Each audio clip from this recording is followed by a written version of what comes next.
ఇకపోతే Guntur YCP MP అభ్యర్థి కిలారి రోసయ్య ఎన్నికల ప్రచారంలో దూసుకెళ్తున్నారు. ఇక మేనిఫెస్టో పేద కుటుంబాలు ఆర్థికంగా స్థిరపడేలా ఉందన్నారు. రాష్ట్ర అభివృద్ధికి మేనిఫెస్టో పునాది వేసిందన్నారు. ప్రజా రంజక పథకాలను గత ప్రభుత్వం ఇవ్వలేకపోయిందన్నారు.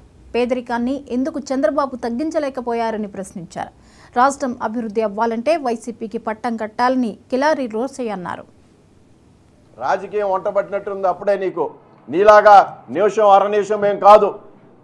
ఇవాళ ప్రజలు వెళ్తే నేనైతే అరనిమిషం నాతో మాట్లాడు, మా తమ్ముడితో అయితే నిమిషంతో మాట్లాడని వెళ్తున్నావు నువ్వు నీ నాయకులతో, నీ దగ్గరికి వచ్చిన నాయకులతో.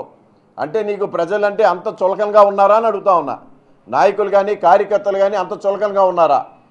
ఇవాళ నీకు డబ్బు ఉందని అహంకారంతో మాట్లాడుతూ ఉన్నావు. నువ్వేదైతే ఇవాళ మాట్లాడావో ఏదో రాజీనామా అంటే నువ్వు అక్కడి దాకా వెళ్ళావు.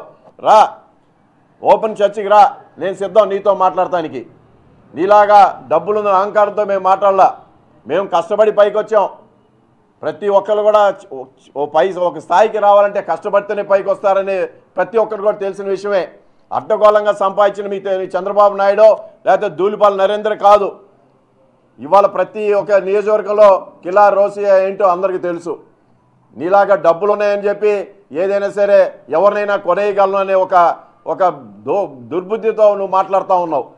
నేను మీకు ఒకటే చెప్తున్నా, నీకు రానున్న రోజులు నీకు సరైన బుద్ధి ఈ గుంటూరు పార్లమెంట్ ప్రజలు చెప్పబోతా ఉన్నారు.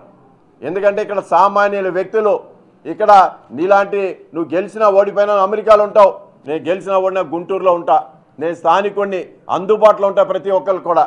అంతేగాని డబ్బులున్న అహంకారంతో ఏ రోజు కూడా ప్రవర్తన చేయలే. ఇవాళ మీరు ఏదైతే మాట్లాడుతా ఉన్నావో దాని మీద రా నిలబడు. నువ్వేదైతే ఏదో చెప్తా ఉన్నావు కదా, ఎవరో అవతలోడు అందిస్తే స్క్రిప్ట్ రీడింగ్ చదువుతా ఉన్నావు. ఎంతసేపటికి ఎవరన్నా రాసిస్తే నువ్వు చదువుతా ఉన్నావు. వాస్తవాలు తెలుసుకో.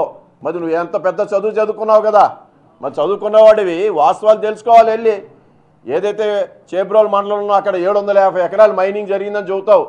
అక్కడ అసలు అన్ని ఎకరాలు ఉన్నాయా మైనింగ్కి? అసలు మైనింగ్ డిపార్ట్మెంట్ ఎన్ని ఎకరాలు మైనింగ్ ఇచ్చి పర్మిషన్ ఇచ్చారో కనీసం అది తెచ్చుకో. అంతేగాని అవతల స్క్రిప్ట్ రీడింగ్ ఇస్తే అది చదవటం కాదు. అందుకని నీ యొక్క ప్రవర్తన ఈ గుంటూరు పార్లమెంట్ ప్రజలు అందరూ కూడా చూశారు.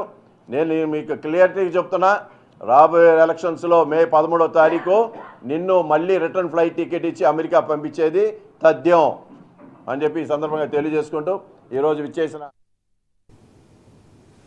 కొత్తగూడెంలో